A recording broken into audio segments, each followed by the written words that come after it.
જો બેટા ધોરણ 12 ચેપ્ટર નંબર 4 લેક્ચર નંબર 27 એ દરેકનું માત્ર બોર્ડ ઉપર ધ્યાન. એમાં હવે આપણે જોવાનું છે આ પાઠની છેલ્લી બે થિયરીઓમાંની થિયરી. એક છે ગેલ્વેનોમીટર. ખાસ ધ્યાન આપજો બેટા, ગેલ્વેનોમીટર.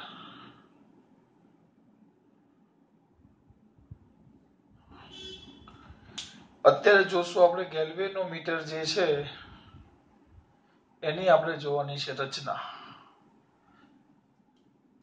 ગેલ્વેનોમીટરની શું જોવાની છે? રચના. ઘણા વિદ્યાર્થીને મનમાં એવું થાય કે સર તમે આખો પાઠ ચલાવ્યો, આખા પાઠમાં પહેલા તાલ લીધો, તાલમાંથી પ્રવાહ પસાર કર્યો તો ચુંબકીય ક્ષેત્ર ઉત્પન્ન થાય. બાયો સાવર્ટે કીધું કે ચુંબકીય ક્ષેત્ર આ બિંદુએ આટલું ઉત્પન્ન થાય, એના લીધે પ્રવાહધારિત તારને ચુંબકીય ક્ષેત્રમાં મૂકો તેના પર બળ લાગે તો બળ F = I vector L cross vector B. તો એનું જો ગૂંચવું બનાવવામાં આવે અને એ ગૂંચવાને ચુંબકીય ક્ષેત્રમાં મૂકો તેના પર ટોર્ક લાગે. અરે સર આટલું બધું કેમ ભણાવ્યું એમ? આ બધું વસ્તુ ઉપયોગમાં શું આવે?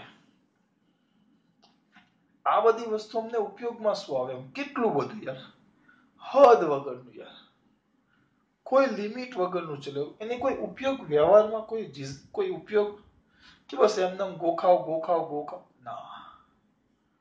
હવે એનો ઉપયોગ આવશે, એની રચના. તો એનો સૌ પ્રથમ ઉપયોગ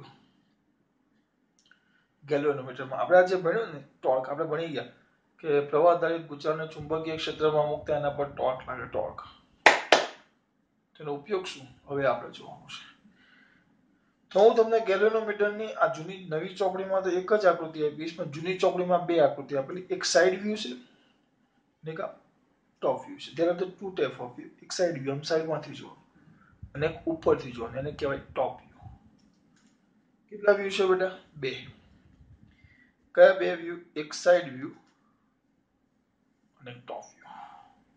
ધ્યાન રાખજો, બે વ્યૂ છે, એક છે સાઈડ વ્યૂ અને બીજો છે ટોપ.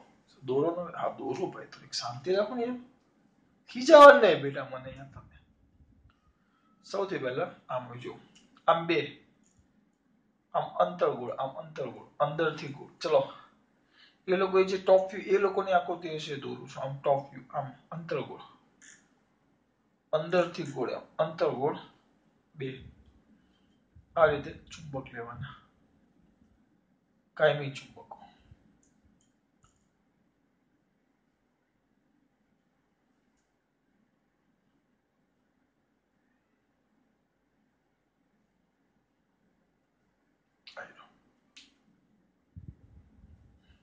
આંતરગોળ, આ છે N અને આ છે S.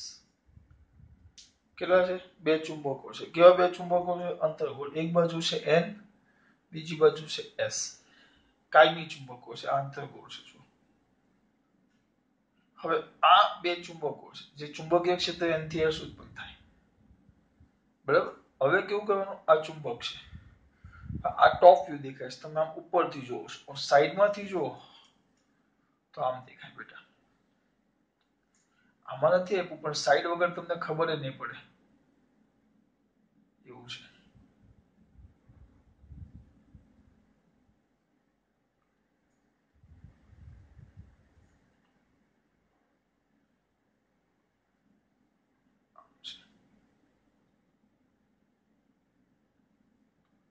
થોડું ક્યાં મોટું કરાય, ક્યાં નાનું કરાય તો અલગ દેખાય આવે.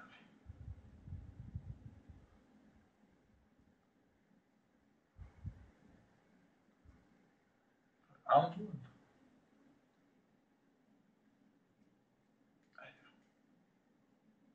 પેલો પાછળનો ભાગ છે. આ જો આમ ચુંબક જેવું લાગે,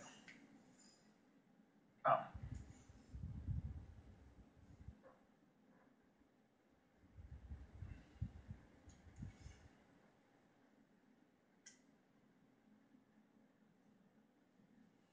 આમ પાછળ છે, આમ છે. આમ તમે ઉપરથી જો તો આમ દેખાય, અત્યારે આમ છે. બીજો મૂકો આ બાજુ ચુંબક,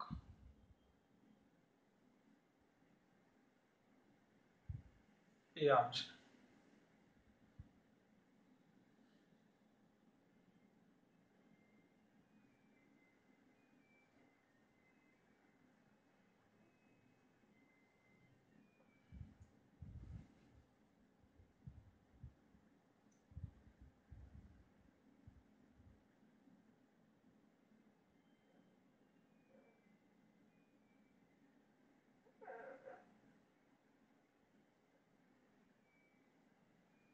આ રીતે એટલે આ બે ચુંબક થઈ ગયા છે.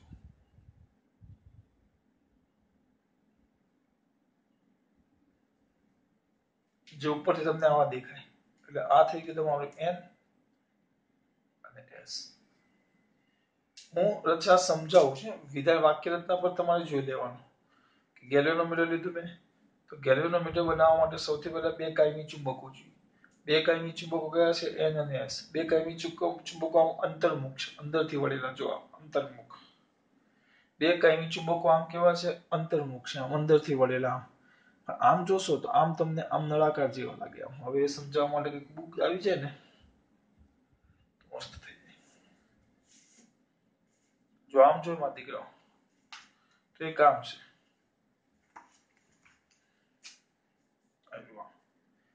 તો આમ છે. આમ જોશો તો તમને આમ દેખાય, સાઈડમાંથી જો તો આમ દેખાય.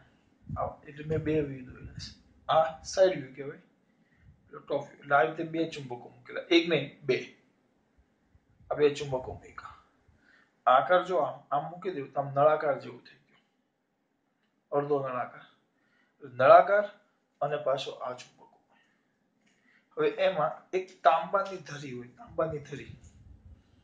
એ ધરી પર અહીંયા આપણે એ તાંબાની પટલી એવી ધરી હોય જેના પર આમ ગૂંચળું મૂકેલું હોય. ગૂંચળું, આ તાંબાનું ગૂંચળું છે. આ તાંબાનું ગૂંચળું છે. ધરી તમને અહીંયાથી હું બતાવી ન શકું એટલે એ વસ્તુ આપણે અહીંયા દોરશું. આ તાંબાની ધરી છે, તાંબાની ધરી.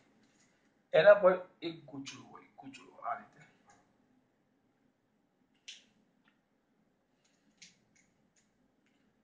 આ ગૂંચળું છે.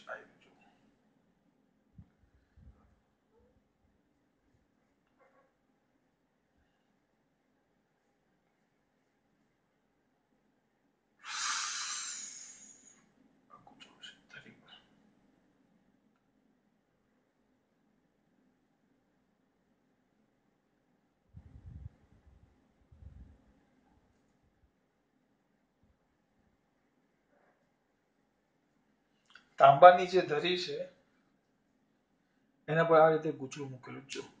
કઈ કમ્પ્લીટ. આ છે ને દીકરા, આ ટોપ વ્યૂ છે. જો આ સાઈડ વ્યૂ એટલે તમને ખબર પડે. આ તાંબાની આ ધરી છે એના પર આ ગૂંચળું મૂક્યું છે, બરાબર. હવે એમાં કેવું હોય, આનું જે ચુંબકીય ક્ષેત્ર હોય ને થોડુંક સ્પષ્ટ ન હોય. આનું શું કરે, એની અંદર એક નરમ લોખંડનું, કેવા નરમ લોખંડ આમ અહીંયા ખરેખર આટલા ભાગમાં આવે બધું ભેગું થઈ જશે.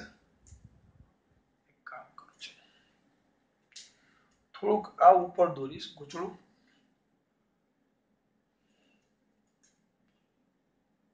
અહીંયા દોરી દઉં છું એટલે થોડુંક ટેન્શન. ખરેખર અંદર દોરવું પડે પણ બધું ભેગું થઈ જશે ને તમને અટવાશે નહીં, સમજાશે નહીં, તમને અટવાશે. આ ગૂંચળું છે તાંબાનું, એટલે એક વાહક તારનું ગૂંચળું છે, લંબચોરસ.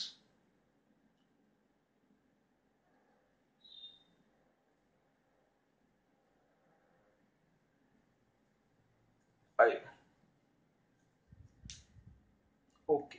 પછી એની અંદર અહીંયા આમ એક નરમ લોખંડનો, કેવા લોખંડનું બેટા? નરમ. આમ નરમ લોખંડનું એક નળાકાર હોય. જોવા દો ને અંદર દેખાય ને અંદરની ભાગ છે એટલે આમ તૂટક રેખા કરું છું. આ દેખાય અંદરનો ભાગ તૂટક રેખા. આમ નરમ લોખંડનો એક નળાકાર છે, ભૂલ ન થાય. આ રીતે મસ્ત દેખાય. જો આમાં તમને ન દેખાય, આમાં તમને ખાલી ઉપરથી જુઓ તમને આમ ખાલી ગોળ જેવું દેખાય.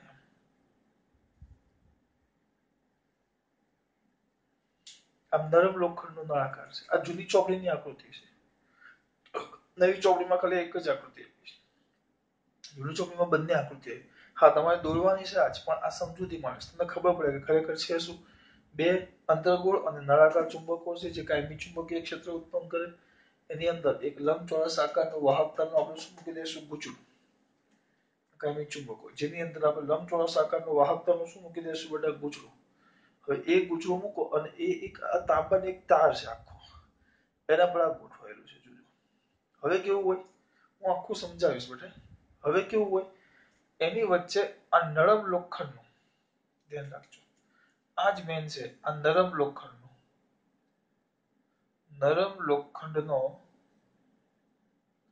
નળાકાર છે. આ મૂકવાનું રીઝન શું? આ મૂકવાનું રીઝન એક જ છે કે આને કારણે, આ ધ્યાન રાખજો, આ નરમ લોખંડનો નળાકાર કેમ મૂકે? આને કારણે હંમેશા જે ચુંબકીય ક્ષેત્ર, આમ જોવા જાવ સાદું હોય, તમે આ બાજુ સાદું એન અને આ બાજુ સાદું એસ મૂકી દો, એન અને એસ એકલું મૂકી દો, તો ચુંબકીય ક્ષેત્ર હંમેશા એન થી એસ હોય. ઓલવેઝ ચુંબકીય ક્ષેત્ર ક્યાં હોય બેટા? એન થી એસ, સાદું મૂકો તો. પણ આપણે સાદું નથી મૂકતા, આપણે આ ચુંબક તો તમારું છે જ બેટા,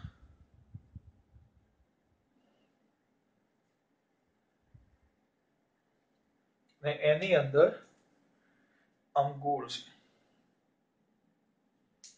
નરમ લોખંડ. તો આને કારણે ચુંબકીય ક્ષેત્ર એનથી એસ આમ સીધું ન જાય, આને લીધે જે ચુંબકીય ક્ષેત્ર છે ને આમ થાય,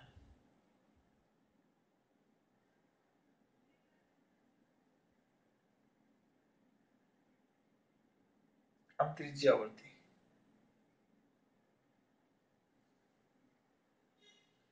આને કારણે ચુંબકીય ક્ષેત્ર, આ જે ચુંબકીય ક્ષેત્ર છે, તો ચુંબકીય ક્ષેત્ર એ કઈ દિશામાં થાય બેટા? ત્રિજ્યાવર્તી દિશામાં. આ ભૂલ ન થવી જોઈએ. આને કારણે ચુંબકીય ક્ષેત્ર હંમેશા ત્રિજ્યાવર્તી દિશામાં થાય. આ મેન છે, એટલા નરમ લોખંડ મૂકવામાં આવે. હવે કેમ થાય એ લોકો રીઝન નથી આવતું, તો આપણે એમાં પડવું નથી, કારણ કે એના માટે પછી તમારે પાંચમું ચેપ્ટર ભણવું પડે, નરમ લોખંડ, ફેરોમેગ્નેટ અને આવશે, નરમ લોખંડ આવે, હાર્ડ લોખંડ આવે, બરાબર? ત્યારે આપણે વાત કરશું.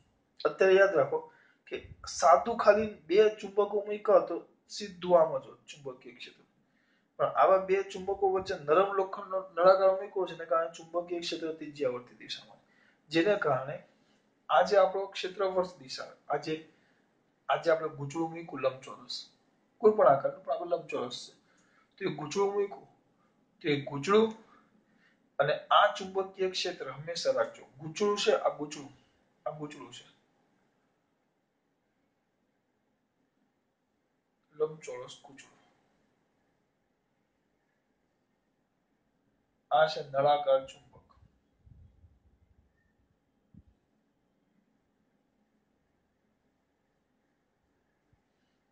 આ જે છે એ ધરી છે, ધરી આપણી સાદી તાંબાની, કારણ કે પ્રવાહ પસાર કરવાનો છે આપણે. હવે આ થઈ ગયું. તો આને કારણે થાય શું ખબર? કે આનું જે આ જે ગૂંચળું છે એનો ક્ષેત્રફળ સદિશ એ, એનો ક્ષેત્રફળ સદિશ એ, અને આપણું જે ચુંબકીય ક્ષેત્ર બી છે, બી, આ બંને ઓલવેઝ એટલે કે હંમેશા એકબીજાને લંબ રહે. આ ભૂલ ન થવી જોઈએ. આને કારણે એ અને બી લંબ રહે, એટલે બે વસ્તુ થાય આ નળાકાર લોખંડ મૂકવાથી, નરમ લોખંડનું નળાકાર, નરમ લોખંડનું નળાકાર મૂકવાથી કઈ બે વસ્તુ થાય? પહેલું કે ચુંબકીય ક્ષેત્ર આના સ્થાને આ થઈ જાય, અને આ ગોઠવણીને કારણે એ અને બી હંમેશા એકબીજાને લંબ રહે. શેનાથી ફાયદો શું? આપણે ટોર્કનું સૂત્ર ભણ્યા, ટોર્ક ટાઉ. આપણે ટોર્કનું સૂત્ર ભણ્યા બેટા, કદાચ યાદ હોય તો મારા દીકરાઓને. ટોર્ક શું ભણ્યા? ટાઉ. તો torque tau is equal to N I A B sine theta. આ સૂત્ર હતું મારા દીકરાઓ. તો એમાં આ લંબ છે, લંબ શબ્દ વાપર્યો. થીટા કેટલો થઈ જાય? 90. થીટા 90, તો સાઈન 90 કેટલા થઈ જાય? નાના છોકરાને પણ આવડે, કેટલા થઈ જાય? 1. એટલે આ તો સાઈન ની મહત્તમ કિંમત આવી કહેવાય. This is the maximum value of the sine. This is the maximum value of the sin. Sin ની મહત્તમ કિંમત આવી. એટલે અહીંયા ટોર્કની કિંમત મૂકો તો torque tau is equal two NIAB. ટૂંકમાં આ જે ગૂંચળું છે એમાંથી જેવો તમે I પ્રવાહ પસાર કરશો, કારણ કે એનું ક્ષેત્રફળ A અને ચુંબકીય ક્ષેત્ર બી માં તો છે જ, અને એમાં હવે હું આઈ પ્રવાહ પસાર કરું, કેટલો આઈ, તો એના પર લાગે ટોર્ક. ટોર્ક પાછું કેવું થઈ જાય, મેક્સિમમ. ટોર્ક મહત્તમ થઈ જાય, એટલે આના પર મહત્તમ ટોર્ક લાગે. એટલે આ નરમ લોખંડનો નળાકાર મૂકવામાં આવે, જેથી ચુંબકીય ક્ષેત્ર ત્રિજ્યાવર્તી થાય. અને પછી આ ગૂંચળું કોઈ પણ સ્થિતિ હોય, કોઈ પણ સ્થિતિએ ગૂંચળું હોય, તો એ ગૂંચળા અને ગૂંચળાના ક્ષેત્રફળ સદિશ એ, ગૂંચળાના ક્ષેત્રફળ સદિશ એ અને બી વચ્ચેનો ખૂણો હંમેશા 90 થાય. અને એ 90 થાય એટલે ટોર્ક કેવું થાય, મહત્તમ. એટલે હવે આ ગૂંચળા પર ટોર્ક લાગે, જોજો ધ્યાન આપજો. હવે એમાં કેવું હોય, અહીંયા ધ્યાન આપજો, આ પૂછી નાખું છે, આ બધું યાદ રાખવાનું છે. આ યાદ રહ્યું. હવે એમાં અહીંયા થોડુંક ઓછું કરું, દેખાય ચોખ્ખું. આ લખી નાખજો. અંદરના વિધાનો છે આ બધા. આમાં હોય કેવું, બે બાજુ સ્પ્રિંગ હોય. આજે મેં તમને ધરી કીધી ને એમાં, આનાથી દોરો કે બ્લેક પેન થી દોરો.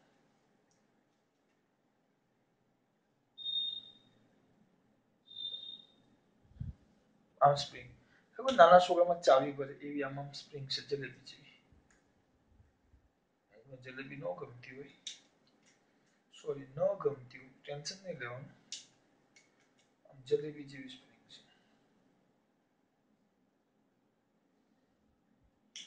અને ઉપરની સાઈડ અહીંયા આવશે, અહીંયા ગૂંચળાની નીચે આમ.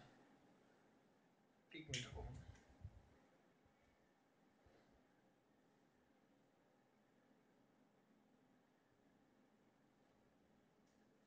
શરૂ કરો છો.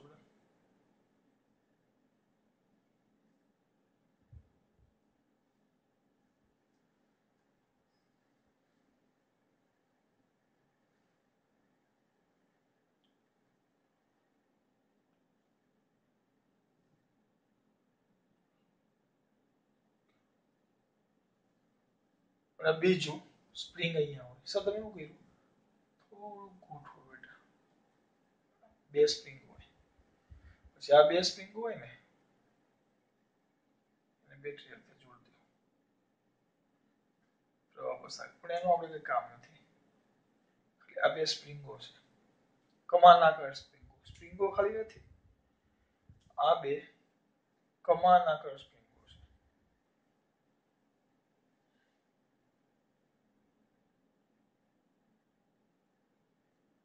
કઈ સ્પ્રિંગો છે, કમાન આકાર. મેં કેમ દોરી, એ કામ છે તો એ કામ છે. હવે થાય કેવું, એક મિનિટ. હવે આખી ગોઠવણી થઈ ગઈ બધી જ. હા, અને અહીંયા એક સરસ મજાનો, અને કાઢી નાખો. અહીંયા એક સરસ મજાનો દર્શક હોય, દર્શક. દર્શક જે તમે હવે આ સ્પ્રિંગ તમે અહીંયા જુઓ ને, તમને અહીંયા નીચે આમ ગોળ ગોળ કરેલું દેખાય. આ સ્પ્રિંગ છે, બરાબર. આ ગૂંચળું છે, અને અહીંયા આમ દર્શક હોય. આપણું દર્શક. દર્શક એટલે કાંટો, જે ઘડિયાળના કાંટા આવે એ દર્શક, એમ બીજું કાંઈ નહીં. દર્શક એટલે કઈ નવું નથી. આ કાંટો. પછી અહીંયા આમ સ્કેલ માપ હોય. આ સ્કેલ માપ અહીંયા 0 હોય, 10, 20, 30, 10, 30, 20, આમ બે બાજુ. આ કાંટો આના પર આમ કોણાવર્તન થાય. કોણાવર્તન થાય એટલે તમને ખબર પડે કે કેટલો પ્રવાહ પસાર થાય છે. આ ટોપ વ્યૂ, સાદી ને સિમ્પલ રચના, બરાબર. એટલે આ થઈ ગયો તમારું દર્શક. આ સ્કેલ માપ કહેવાય આને. એક મિનિટ, એ લોકો શબ્દ શું આપણો જોઈ લઈએ. સ્કેલ માપ જોઈએ, સ્કેલ, અંક. અને આને કહેવાશે દર્શક, જે બતાવે કે કેટલો ભાગ છે. પછી આ આપણું વાહકતાનું ગૂંચળું. આ છે વાહકતાનું ગૂંચળું. હું બોલ્યો બધા વિધાનો છે, અંદર જોઈ લેજો બેટા. આ છે નળાકાર, નળાકાર ચુંબક.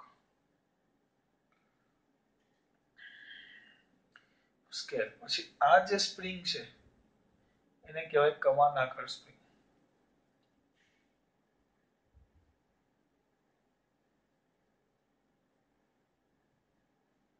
આ બધું યાદ રાખજો. બરાબર. વાહકતાનું ગુજરું. પછી આવશે નરમ લોખંડનો નળાકાર.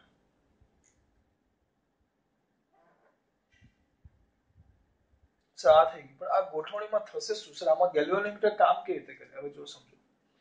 આને સાઈડમાંથી જુઓ તો આ તમને આમ દેખાય, સ્કેલ આમ આડો દેખાય.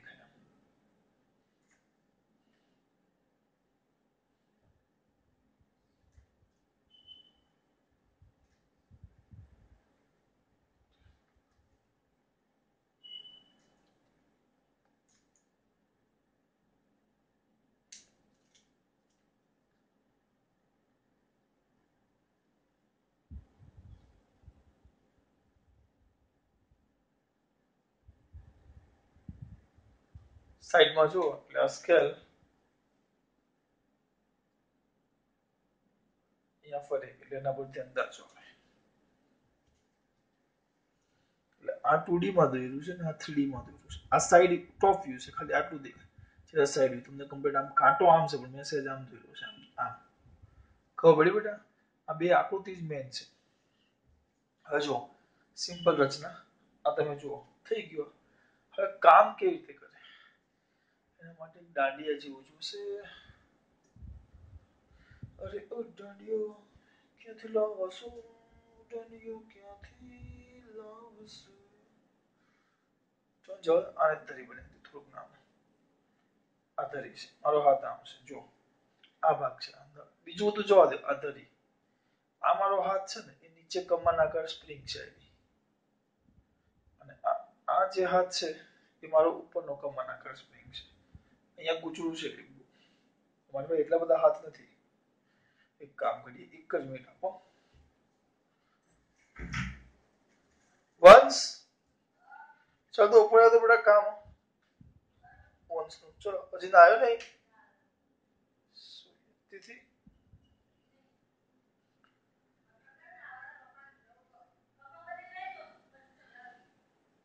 એ ચાલુ હતી મેં બોલ. મને એક સ્કેલ આપતો મોટી લાકડાની, ફટાફટ જવા દે હું જાતે કરું. ચાલ દીદી આવતી રે બેટા. આ સ્કેલ લેતા આવો. ચલો ભાઈ આવે છે મદદનીશો આપણી પાસે આવે છે. હવે એક કામ કરું ત્યાં સુધી એક મારા દીકરાઓને આની વાક્ય રચના વાંચું જોઈ લે. ગેલ્વેનોમીટરની આકૃતિ દર્શાવેલી છે. ગેલ્વેનોમીટરની રચના પ્રબળ લોહ ચુંબક, બે અંતર્ગોળ અને નળાકાર ધ્રુવો વચ્ચે, હલકી લંબચોરસ ફ્રેમ પર તાંબાના પાતળા તાર વીંટાળીને બનાવેલ લંબચોરસ ગુચરાને ફ્રેમ પર ઘર્ષણ રહિત આધાર પર ભ્રમણ કરી શકે તેમ ગોઠવવામાં આવે છે. આધાર પર આ ભ્રમણ ઘર્ષણ રહિત થઈ શકે. ત્રિજ્યાવર્તી સમાન ચુંબકીય ક્ષેત્ર ઉત્પન્ન કરવા માટે ગુજરાતની અક્ષ પર ગુચરાને અડકે નહીં તે રીતે નરમ લોખંડનો નાનો નળાકાર રાખવામાં આવે. નાનો નળાકાર અહીંયા આવેલો. કેમ મેં તમને બતાવ્યું કે પહેલા સાદું હોય તો ત્રિજ્યાવર્તીનું આમ સીધું ચુંબકીય ક્ષેત્ર હોય, પણ તમે આ મૂકો એટલે ત્રિજ્યાવર્તી થઈ જાય. આ નળાકારને લીધે બે ધ્રુવો વચ્ચેના વિસ્તારમાં સમાન ચુંબકીય ક્ષેત્ર મળે છે. બી સમાન અને કોઈ પણ સ્થિતિએ ગુચરાના ભ્રમણની કોઈ પણ સ્થિતિએ કોઈ પણ સમયે ભ્રમણ કરે ત્યારે ક્ષેત્રફળ સદિશ એ ગુચરાનો અને ચુંબકીય ક્ષેત્ર બી અહીંયા મેં લખેલું યાદ કરો બી, બંને એકબીજાને લંબ હોય. ખૂણો 90 થાય. Torque town is equal two n b a n i a b sin θ. એટલે ટોર્ક મહત્તમ લાગે એટલે ગુચરું શું કરે? ભ્રમણ કરે. ગુચરાના ભ્રમણ થતા તેના છેડે કમાન આકાર પુનઃસ્થાપક ટોર્ક ઉદ્ભવે છે જે ગુચરાને સ્થિર કોણાવર્તન દર્શાવે છે. ગુચરા સાથે જોડાયેલા દર્શકની મદદથી તેનું આ જોડેલો દર્શકની મદદથી તેનું સ્થિર કોણાવર્તન જાણી શકાય છે. આ દર્શક યોગ્ય સ્કેલ પર ફરી શકે તેવી ગોઠવણી કરેલી હોય છે અને શૂન્યાંક મધ્યમાં રાખેલો હોય. આ શૂન્યાંક મધ્યમાં છે સ્કેલમાં. ક્યાં ગયું? અને સ્કેલમાં શૂન્યાંક મધ્યમાં હોય. સ્કેલમાં વચ્ચે શૂન્યાંક હોય. તેથી વિદ્યુત પ્રવાહની દિશા પણ જાણી શકાય. આમ બદલે આમ પ્રવાહ દિશા બદલે તો બદલાઈ જાય. સિદ્ધાંત એક જ સિદ્ધાંત. ચુંબકીય ક્ષેત્રમાં સમાન ચુંબકીય ક્ષેત્રમાં ટોર્ક મૂકો, ગુચડું મૂકો ને ગુચડામાંથી પ્રવાહ પસાર કરો તો ગુચડા પર શું લાગે? ટોર્ક લાગે અને તેનું કોણાવર્તન થાય. જો એનું સમાન ચુંબકીય ક્ષેત્રમાં વિદ્યુત પ્રવાહ આધારિત ગુચડાને અટકાવતા તેના પર ટોર્ક લાગે છે, પરિણામે તેનું કોણાવર્તન થાય છે. એ એની શું થઈ ગઈ? રચના આખી. હવે આ કામ કેમ કરી મારે તમે તિથે ચાલો તરફ જો અહીંયા જોજો ખાસ આમાં હવે આ બાજુ જો હાથ આમ રાખ, એક આમ ને એક ઉપર આમ.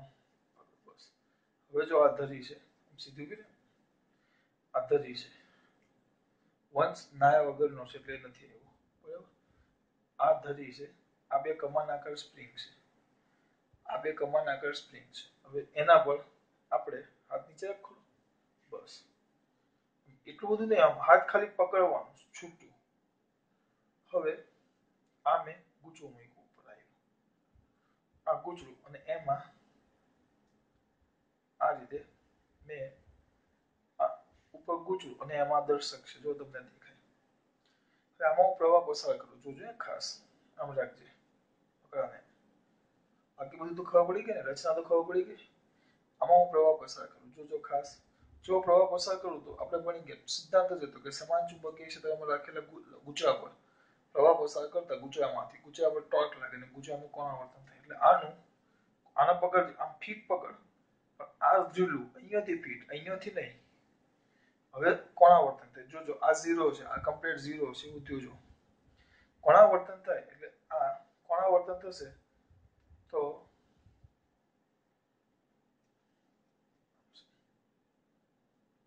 કોણાવર્તન થાય તો આ ભ્રમણ થાય. એમ આ છોડવાનું નહીં. એક કામ કર તું, આ મુઠ્ઠી કર આમ, આના આમ પકડ, સીધું પકડ, સ્કેલ અહીંયા મૂકી દે, બસ. આ ઉપર તમારી ધરી છે, ચલો આમ છે. ચલ આ મારી બાજુ ફેરવ તારે હાથ, તો જો અહીંયા જોજો તો આમાં એમ ને આ સીધું રહેવું જોઈએ. ફેરવ તો આમાં ઉઠ્યું, જો આ મારો હાથ છે, મેં આમ રાખ્યો, જોજો તો આમાં મારો આટો છે ને આમ ઢીલો થયો છે, પણ નીચેનું છે ને કર પાછું 0 કરી દે, પેલા સીધો કરી દે હાથ, બસ સીધો કરી દે. આ 0 આમ છે, આમ જો બે કમાન, આ કમાન આકાર સ્પ્રિંગ છે, એક આ ને એક આ. હવે અહીંયા આમ છે, ફેરવ. તો યાદ લઈ લે, એમાં ખબર ના પડે જાતે. ચલો આમાં આવ્યું, ચલો ફેરવ. જો આમાં ઉપર આમાં હું થાય, હું સ્વિચ ચાલુ કરું, ચુંબકીય ક્ષેત્રમાં ગુચડું છે એટલે પર ટોર્ક લાગે, ટોર્ક લાગે એટલે ફરે, ફેરવ. એ ફેરવ. જો મારા હાથમાં આમ આટો ચડ્યો, જો અહીંયા જો આમ આ જ ખુલ્લો થયો પણ આમાં આટો ચડ્યો, જો એટલે બે ટોર્ક લાગે. એક ગુચડા પર પ્રવાહ, ગુચડામાંથી પ્રવાહ પસાર કરો એટલે ટોર્ક લાગે, torque tau is equal two NIAB sin θ. અને બીજું આ સ્પ્રિંગ છે, સ્પ્રિંગ આમ દબાય છે, જો આમ, તો આ હાથ જો આખો આટો ચડી ગયો, જો આ નીચેની સ્પ્રિંગમાં આખો આટો ચડી ગયો, એટલે આ એની હાથે ફરવું જોઈએ બેટા. હું હારું આમ સીધું રાખ પહેલા, હું કે આને ખીજઈશ, બધાને ખીજાવ જ છું, કરો ફેરવો, આમ ફેરવું, જો બસ બસ એટલું આખું વાય આ ટોર્ક કર્યું. એટલે અત્યારે આના પર બે ટોર્ક લાગે, એક ગુચ્ચાને કારણે આમાં આવે, સોરી આમાં પ્રવાહ પસાર કર્યો, આમાં પ્રવાહ પસાર કર્યો એટલે લાગતું torque tau is equal two NIAB sin θ. અને આ સ્પ્રિંગ જો અમારો નીચેનો હાથ જો આખો વળી ગયો, તો આ સ્પ્રિંગ છે, સ્પ્રિંગમાં પુનઃસ્થાપક ટોર્ક લાગે. જેની ઈચ્છા શું હશે તો આ બાજુ બળ લગાવજો, જેની ઈચ્છા શું હશે આમ પાછું લઈ જવાનું, આમ પાછું લઈ જવાનું, પાછું પોતાની મૂળ સ્થિતિ આવે. એટલે અત્યારે સ્થિર સ્થિતિમાં અહીંયા આવીને ઉભો રહી ગયો. એટલે પુનઃસ્થાપક ટોર્ક અને આ ગુચડામાં ઉત્પન્ન થતું પ્રવાહને કારણે લાગતું ટોર્ક બંને એક સરખા હોય, જો આ સ્થિર હોય તો. ખરેખર કેટલા ટોર્ક લાગે? 2. એટલે અહીંયા રહી, બરાબર. જો તમે પ્રવાહ બંધ કરી દેશો, પ્રવાહ બંધ એટલે I0 લો, તો ગુચડા પર લાગતું torque tau is equal two NIAB sin θ. I0 તો ટોર્ક કેટલું? 0. એટલે આનું ટોર્ક 0 થઈ ગયું, તારા બળ નહીં લગાડવાનું. પણ મારા હાથમાં તો હાથ વળી ગયો છે, મારી સ્પ્રિંગ તો વળી ગઈ, જો અહીંયા તો એ તો પાછું પોતાની કઈ સ્થિતિ લાવવાનો પ્રયત્ન કરે, આને આમ રાખવાનું, પાછું પોતાની મૂળ સ્થિતિ ફેરવો, મારા હાથે ફરવાનું, પાછું પોતાની મૂળ, આના ફેરવવા મૂળ સ્થિતિ. હા આવી ગયું. પાછું સ્વિચ ચાલુ કરું, આના ફીટ પકડ અહીંયાથી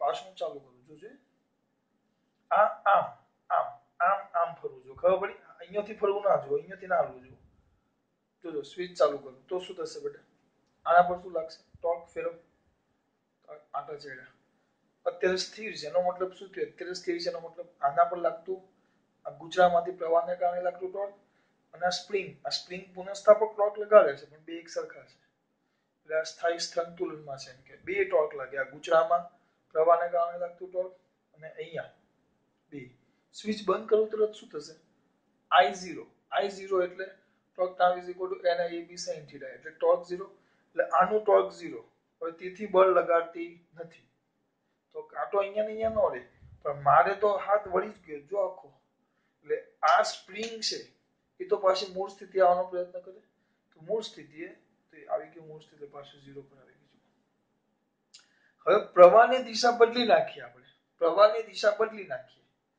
પ્રવાહની દિશા બદલી ટોર્ક ઊંધી દિશામાં લાગે ઊંધી દિશા એટલે હા ફીટ પકડ અહીંયાથી પકડ ફીટ એકદમ ચલ કર ઊંધી દિશા આને આમ સીધું રાખ પેલા આ બાજુ હવે ઊંધી દિશામાં ફેરો તો જો આ બાજુ ટોર્ક મારો ઉપરના હાથમાં ખાલી આ ઉપરની સ્પ્રિંગમાં વળ ચડ્યો જો એટલે આ બાજુ લઈ ગયો અત્યારે સ્થિર છે એટલે આ બંને બળો બે એક સરખા છે પકડતા આવડવું જોઈએ ચકર આમ લાગ્યું આ બે બાજુ આના બાજુ બળ લાગે ધ્યાન રાખજો ખાસ હવે બંધ કરી દઈએ પ્રવાહ તો અત્યારે એનો મતલબ એમ થયો કે આનો ટોર્ક અને મારો આમાં પુનઃસ્થાપક ટોર્ક બે એક સરખા છે સ્વિચ બંધ કરી દીધી પ્રવાહ 0 થઈ ગયો તો મિત્રો પ્રવાહ 0 તો ટોર્ક 0 એટલે તેથી હવે ટોર્ક લગાડશે નહીં પણ મારું ટોર્ક હું સ્પ્રિંગ છું ને તેથી ગુચડું છે તો એ આમ કરીને આવી ગયો આ સિદ્ધાંત પર કામ કરે બે ટોર્ક લાગે એ આપણે સિદ્ધાંત રચના જોઈએ હવે કાર્ય કેમ કરીએ હું તમને સમજાવું કે આના પરથી પ્રવાહ કેવી રીતે મળે આપણને ચલો એ આપણે 27B માં જોશું ખાસ વાત જય શ્રી કૃષ્ણ ચાલો